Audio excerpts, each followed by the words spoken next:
Future of Finance. I'm here with Ed Dowd, who in the past has worked at BlackRock as a portfolio manager, where he managed $14 billion in a growth equity portfolio for 10 years.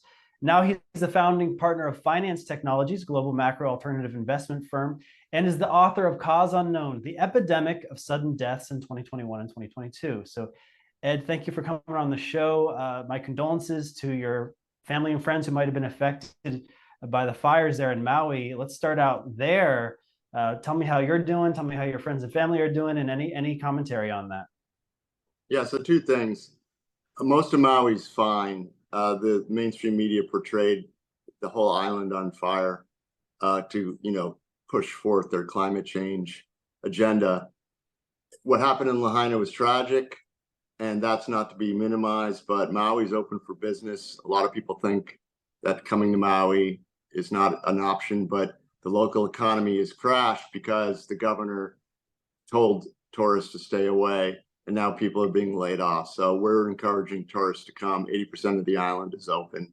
Just the west side, that tragically, where the fires really engulfed the town. But the rest of Maui still stands and is open for business. It So was that's basically the best way to support. Go visit Maui. Go visit Maui.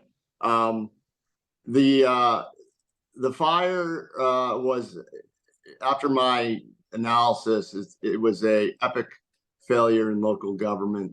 There were a lot of things that went wrong all at once.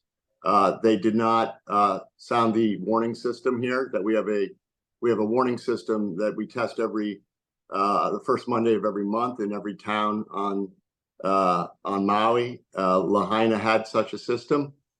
The first iteration of the cover-up that I believe is in process was the lie that it wasn't working. The governor repeated that lie, but it was working. And then we found out that the man responsible for that sounding of the alarm decided not to, because he was worried people would think it's a tsunami and run for higher ground where he thought a fire was. The tsunami warning system is not just for tsunamis. It's on the website. It's stated clearly: fires, terrorist attacks, anything. So the decision was made not to sound the alarm. He was asked if he regretted that decision. He said no. Then the next day, he resigned due to health problems. So that was mistake number one. Mistake number two was the hydrants apparently didn't work. That still needs to be investigated. There was a water issue in that the Department of Land and Natural Resources did not release water to the lower portion of Lahaina until it was too late. That needs to be investigated. There was a fire up on the bypass above the town earlier in the morning. They sent out messages that it was contained around noon. It apparently wasn't contained. And then there was escape routes were blocked. We don't think intentionally, but it was just police officers taking orders, and that exacerbated the situation. And also, most importantly, the power lines were active and charged when the winds came and blew over and started fires in the town. There's a lot of people need to understand Lahaina is a historical town. The major road on there was called Front Street, and a lot of the homes and storefronts were all made of wood. A lot of these restaurants and people had propane tanks. So once it got going, it was a cascading effect of explosions. There were reports that a transformer went down into a gas station, blew that up. So, the other theories that are floating around out there, I've seen zero evidence. This wind was a confluence of a high pressure front with a low pressure front smashing together, creating winds in between, and the Hawaiian Islands were in between. There were winds on the Big Island.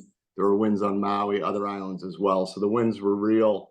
And the biggest tragedy of all this is that they canceled school in the morning. A lot of the parents are dual income parents, so they weren't home. And there's whisper numbers of 200 to 1,400 children that might have died, which is tragic. It's going to be, as the governor stated a couple of weeks ago on Face the Nation, over 1,000 missing, which we can probably safely say are dead at this point. And there was initially a cover up and an inability for the local government to even put an estimate on the numbers. That got kind of a lot of pushback, and the governor, I think, wanted to distance himself from the local officials. So he came out on Face the Nation and he said it's going to be over, the missing are probably going to end up being over 1,000. So he verified the numbers that we were hearing on Maui from first responders. And then he said a lot of them will be children. He did not put a number on it. So, we're starting to see a cover up that's kind of in, hopefully this all gets revealed at the end of the day. But there definitely was a cover up initially. They did not allow relief aid to come into Lahaina. They blockaded the road. We think that was to control the mess. I speculate that it was an attempt to, slow roll the death numbers rather than let people get shocked and potentially cause a lot of angst on the island of Maui. So that's kind of what I know. Right. Epic failure. Well, it's good to get some down to earth. You're on the ground there, so get some reality, because our imaginations are running wild because we can't trust the government on all this stuff. Then we start creating our own theories, but that's important, and that's why I asked you about it, to get some facts and figures.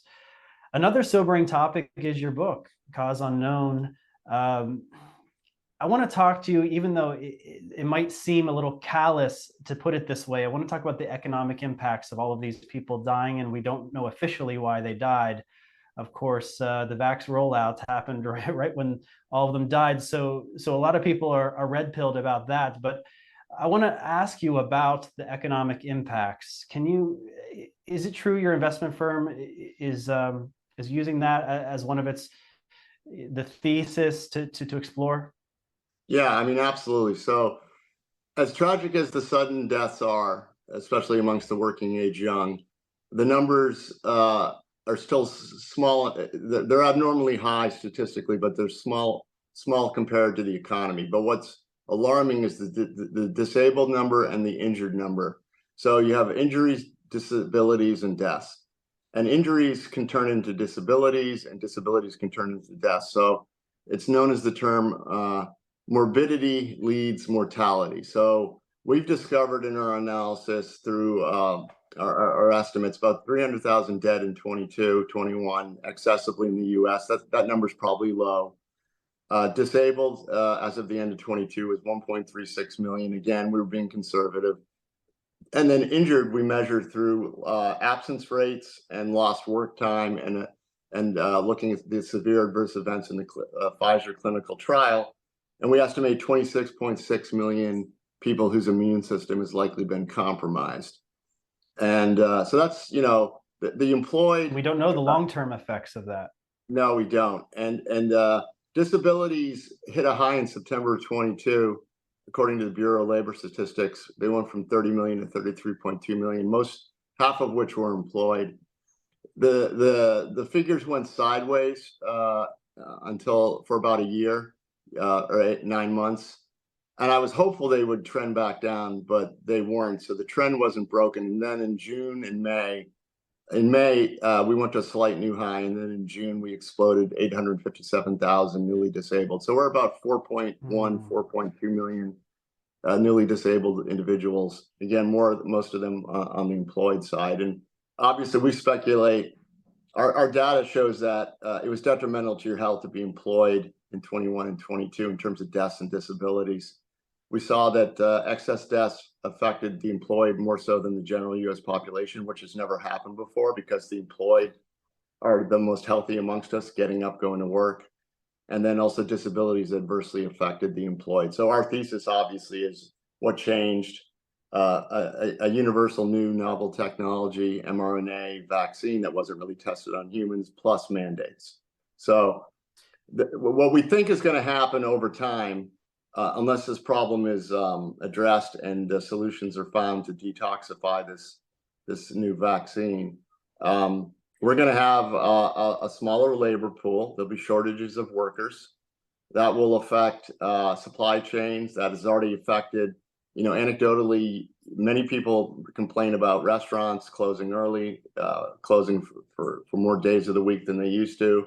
Getting your car serviced is a disaster. it's starting to affect the supply chains, and goods and services we used to take for granted are going to slowly become harder and harder and more expensive.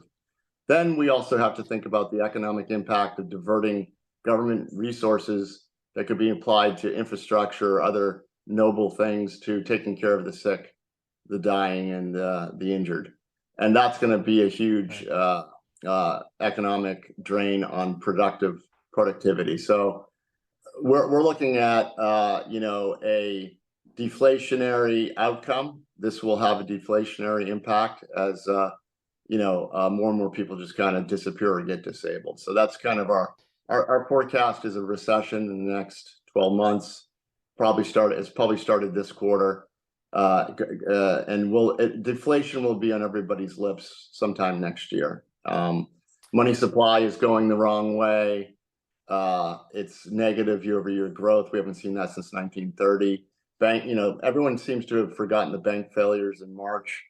The Fed, put a Band-Aid on that. It's just a Band-Aid. It didn't really solve the problem. It just slowed it down, because what's going on is, you can get the Fed funds rate is like, I think 5.75% or 5.5%. You can put your money in a government T-bill earning 5+%, and your deposits at your bank are still de minimis, because they can't raise the deposit rate because they bought all these low yielding bonds over the last 14 years. So they can't do it. So the money's just naturally leaving the banks seeking higher yields. So they're losing deposits. And all the Fed did was slow down that rate to prevent, I guess, a bank run. But the banks are in trouble. And banks, when they're in trouble, don't lend. When they don't lend, credit is the lifeblood of the economy. So when we're having a credit contraction, so everything's slowing down.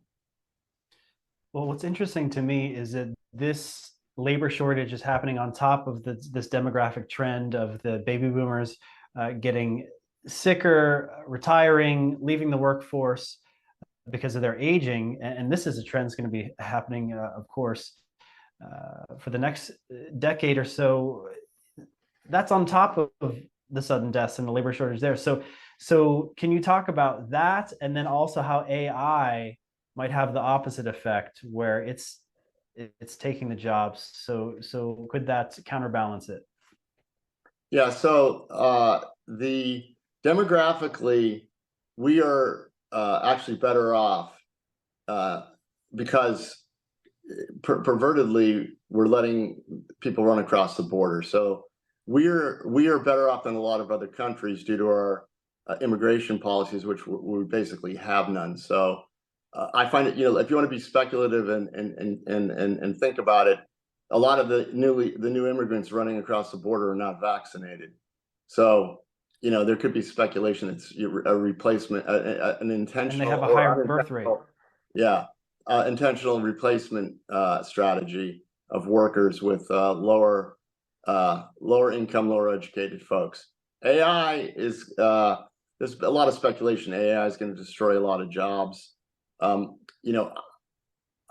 may be true, but AI, it's a clunky AI. It's not sentient.